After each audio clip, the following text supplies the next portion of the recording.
నమస్కారం అండి. సభకు నమస్కారం అండి.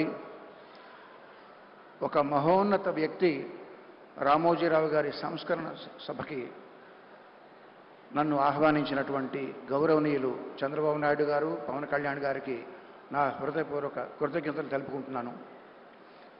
నాకు సంగీత దర్శకుడిగా జన్మనిచ్చిన రామోజీరావు గారు, ఆయనతో నేను గడిపిన క్షణాలు చాలా ఎక్కువ ఉన్నాయి. అందుకు నేను చాలా అదృష్టంగా భావిస్తుంటాను. ఆ క్షణాల నుంచి నేను నేర్చుకున్న విలువైన విషయాలు ఎన్నో ఉన్నాయి. వాటిలో మచ్చుకు ఒకటి ఏంటంటే, మద్యపాన వ్యతిరేక ఉద్యమంకి ఆయన వంతు కంట్రిబ్యూషన్గా ఆయన రకరకాల ఆర్టిస్టులతో, ఉద్యమకారులతో, రచయితలతో, సంగీత దర్శకులతో, గాయకులతో ఆయన తెలిసిన వాళ్ళందరినీ పిలిచి పాటలు రికార్డ్ చేసి ఆ ఉద్యమానికి సపోర్ట్ చేశారండి. నన్ను కూడా రమ్మని ఒక పాట రికార్డ్ చేయమన్నారు. నేను అన్నాను, సార్ నేను మెడ్రాస్ వెళ్ళి 4 రకాల ట్యూన్లు నేను మీకు చేసి పంపిస్తానని అన్నాను.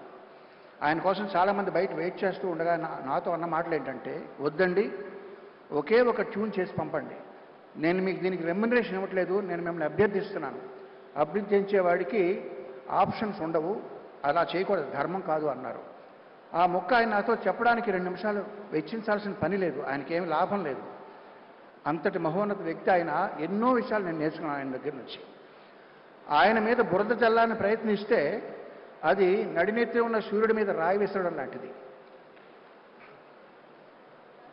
బతికితే ఒక్కరోజైనా రామోజీరావు గారిలా బతకాలని నేను ఒక సభలో అన్నాను. ఇప్పుడు అనేది ఏంటంటే, మరణించినా ఆయనలాగే మరణించాలి. ఎందుకంటే కురుక్షేత్ర సంగ్రామంలో భీష్ముడు తన మరణాన్ని, తన మృత్యువుని ఆపి ఉత్తరాయణం వచ్చే వరకు కూడా దాన్ని నిగ్రహించి ఆపారు. ఆయనే ఆపారు ఆయన. అదేవిధంగా తను ఎంతో ప్రేమించే ఆంధ్రప్రదేశ్ కబంధ హస్తాల్లోంచి బయటపడడం ఆయన కళ్ళారా చూసి అప్పుడు నిష్క్రమించారు. అంచేత మరణించినా ఆయనలాగే మరణించాలి. ఆయన ఫోటో మా పూజ గదిలో ఉంటుందండి. ఎందుకంటే ఆయన దేవుణ్ణి నమ్మరు. దేవుణ్ణి నమ్మని రామోజీరావు గారి ఫోటో దేవుడు ఉండాల్సిన చోట మా ఇంట్లో ఉంటుంది. ఎంతోమంది జీవితాల్లో వెలుగులు నింపిన ఆయన స్ఫూర్తి నా గుండెలో చిరకాలం ఉంటుంది, బ్రతికినంత వరకు. ధన్యవాదాలు.